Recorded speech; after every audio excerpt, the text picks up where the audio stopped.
여러분 반갑습니다. 짠 어반입니다. 오늘 이야기 주제는요. 폭력은 어떤 경우에도 정당화될 수 없는가라는 존나 거창한 주제죠. 그죠? 여기에 대해서 한번 이야기를 하려고 합니다. 폭력, 영어로 violence 맞나? 그리고 일본말로는 보리오쿠가 되는데 정말로 폭력은 어떤 경우도 정당화가 될 수 없을까에 대해서 내가 왜 생각을 하게 됐냐면 여기 커뮤니티에 또 글이 하나 올라왔어. 호불호가 갈리는 친오빠인데 근데 호불호가 갈리는 친오빠가 이게 어떤 경우냐면 하나의 그런 글로 시작돼. 자기 남친이 여동생을 죽도록 팬 적이 있다는 거야. 그래서 여동생이 진짜 막 나갔다고 하대. 막 담배 피고 일탈도 오지하고 막 나가니까 오빠가 한번 방문을 잠그고 개같이 팬 적이 있는 거야. 그때 여자도 빡쳐가지고 야! 경찰 부른다! 이랬는데 목소리 안 나올 때까지 팰 건데 그러면서 계속 팼대 오빠가. 그래서 결국에는 그렇게 막 쳐맞다가 여동생이 죽을 것 같아가지고 무릎 꿇고 제발 살려달라고 이제 그래가지고 멈췄대. 그리고 그 이후로 여동생은 일탈을 멈추고 맘 잡고 대학을 갔고 여동생이 그때 그 썰을 풀면서 자기는 그것 때문에 오빠한테 고마우면 고마웠지 싫지는 않았다라고 이렇게 얘기를 했는데 근데 자기는 남친한테 저런 모습을 상상도 못했다는 거야. 그래서 만약에 이 이야기를 들으면 어떻게 할 것 같아라는 글이 올라왔는데 여기에 대한 반응은 이랬어요. 첫 번째는 남의 가정사는 굳이 깊게 관여할 필요가 없다. 그냥 사람 하나 어떻게 고쳤구나 하고 넘어가면 된다. 그리고 두 번째는 동생이 그래도 맞고 나서 더 안 삐뚤어져서 마음을 잡았네. 그리고 결국에는 세 번째는 그건 거야. 사람 패는 사람은 결국 최후의 수단이 폭력이 된다는 거지. 자기 경험담이고. 결국에는 남을 때리는데 거리낌이 없으면 결국 대화도 모두 안 되면 최후의 수단으로 폭력이 언제든지 나올 수 있다. 이게 베스트 댓글 3개였고 마지막 배댓은 여동생이 맘 잡은 거 보면 오빠가 저 패기만 하는 사람은 아닌데 전후로 또 잘 챙겼겠지라는 이런 댓글이 올라왔는데 여초에서는 이걸 보는 반응이 뭐 똑같이 나왔어요. 여초에서는 그렇잖아. 여초에서는 안전 이별 각을 재야겠다. 왜? 여초에서 요새 자주 미는 게 안전 이별이거든.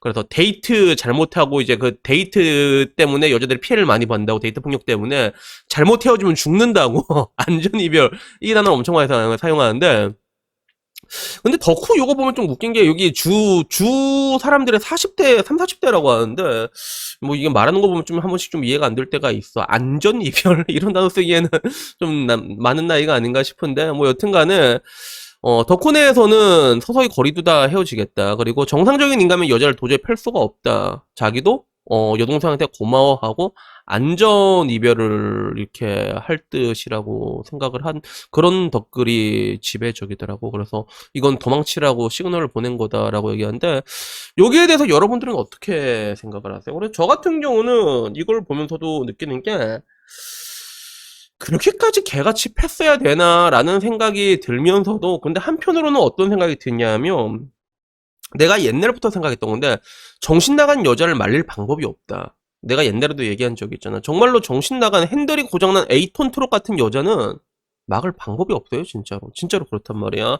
그래서 내가 내 친구 중에 한 명 얘기해준 사람이 있잖아. 친구 중에 한 명이 와이프가 진짜 fucking crazy해. 그래서 막 술 먹고 나면 남편 패는 여자가 있거든. 근데 맞는 놈이 핫바리가 아니란 말이야. 거의 학교 짱 출신인데 그 남자를 존나 패는 거야. 그래서 내 친구 열채가 한번 이렇게 빡 때렸거든. 그러니까 팔이 부러졌거든. 그쯤 되면 안 깝쳐야 되는데 근데도 술 마시면 계속 칼키고 계속 이렇게 하니까 결국에는 내 친구가 그 여자한테 지지를 친 거야. 정신 나간 여자는. 어떻게 할 수가 없잖아. 그러면 지랄하면 그냥 가만히 있어. 지금 뭐 들리는 말은 완전 개페인이 돼 있다고 하더라고. 그래서 내 친구 중에 언제 자살할지 모른다는 애 중에 한 명이 그 친구거든. 근데 그런 것들을 보면 느끼는 생각이 뭐냐면 이게 진짜로 정신 나간 여자는 제어할 방법이 없어요. 대한민국 내에서. 그래서 대표적으로 옛날에도 이수역 사건, 폭력 사건 기억하신 분들 기억하실란가?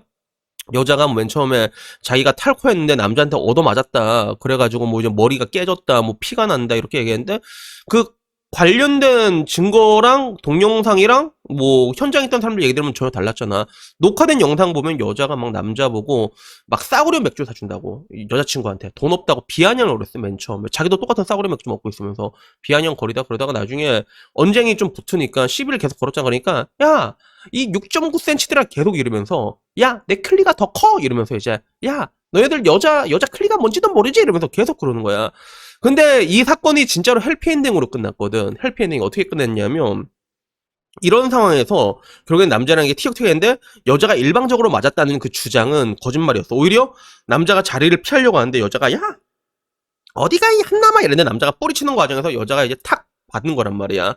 근데 남자한테 그런 이제 상해죄하고 모욕죄가 인정이 돼갖고 남자한테는 벌금 100만 원, 여자한테는 벌금 200만 원이 나왔단 말이야. 그러니까 뭐 여자한테 벌금 200만 원은 인정할 수 있는데 남자한테 벌금 100만 원 도대체 왜 나오는 거지? 약간 아리까리한 부분들 있잖아. 그 남자가 뭘 잘못했냐고. 그런 부분들이 있는데 근데 남자가 여자 보고 메가리라고 얘기를 했대. 그래서 그게 모욕죄가 인정이 돼서 100만 원이 나온 거야. 상해죄는 이렇게 딱 부르치는데 그러니까 이 상황 자체가 이해가 될 수가 없는 거야. 왜? 메갈이란 게 모욕죄가 된다면 걔가 그 여자가 야, 이 6.9cm. 야, 이거는 뭐냐고. 이거는 뭐냐고. 법이 일단 이런 식으로 돼 있으니까 진짜 정신 나간 여자를 남자가 막을 수 있는 방법 자체가 없어. 그래서 뭐 진짜 저번에도 막 요새는 이제 정신 나간 여자들이 왜 나올 수밖에 없냐면 얘들을 막을 수 있는 방법 자체가 없단 말이야. 경찰들도 와가지고 어떻게 못해가지고 우물쭈물하면 그 여자가 여자를 제압을 하잖아. 건드리면 야 성추행으로 신고할 거 다 이러잖아 이게. 그러니까 이게 정말로 내가 봤을 때는 야 정말로 이제 심각하구나라는 생각이 드는 거야. 그리고 똑같은 폭력 사건을 대할 때 미국에서 가장 최근에 내가 되게 재밌게 본 사건이 뭐였냐면 타이슨이 아저씨 어떤 사람은 존나 패고 있거든 비행기에서. 존나 패는 거야. 그래서 야 타이슨이 사람을 패도 되나라는 생각이 들었는데 근데 타이슨 이거 기소도 안 됐어요. 기소도 안 됐어. 왜 그랬는 줄 알아? 그 뒤에 있는 깐죽거리는 사람이 타이슨인데 계속 깐죽거렸거든, 그게. 그 깐죽거리는데 존나 쳐맞았단 말이야. 존나 쳐고 피도 났단 말이야. 근데 기소도 안 됐어. 왜 그런 줄 알아? 이례적인 경우긴 한데, 남자가 기소를 그냥 안 했다고 하더라고. 근데, 미국 법 내에서는 그게 만약에 고소를 한다고 해도 큰 처벌이 안 나온대, 그게. 그렇게 막 도발하고 그러다 쳐맞잖아. 그렇게 뭐 크게 안 나온다고 하더라고. 엄청나게 심하게 병신되기 전까지는 그렇다고 하더라고. 그러니까 내가 궁극적으로 얘기하고 싶은 내용은 그래. 결국에는 여자들은 어떤 경우에도 폭력은 정당화될 수 없다. 그래, 이 폭력은 정당화될 수 없다는 대전제에 대해서는 저도 조금 동의하는 바가 있어요. 그러면 문제는 어디서 어디까지를 폭력으로 봐야 될 것이냐는 거지. 어디서 어디까지 폭력. 그래서 이거는 굳이 그런 이수용 폭행 사건 같은 먼 데까지 나갈 필요도 없이 우리가 일상생활을 하다가도 되게 쉽게 마주칠 수 있다니까. 회사 내에서도 정신 나간 여자들이 있고 요새는 점점 많아지고 있단 말이야. 우리가 어떻게 할 수가 없어. 도망쳐야 돼, 진짜. 도망쳐야 돼. 그래도 진짜 무기력하게 얻어맞고 있는 가장도 여러분들이 본 적이 있잖아. 근데 폭력이란 게 정당화 될 수가 없다 했을 때 그러면 이 폭력을 어디서 어디까지 봐야 된다는 거야. 내가 봤을 때는 인격적인 비아냥도 폭력이고 그리고 언어도 폭력이 될 수가 있단 말이야. 정신적인 공격도 폭력이 될 수 있단 말이야.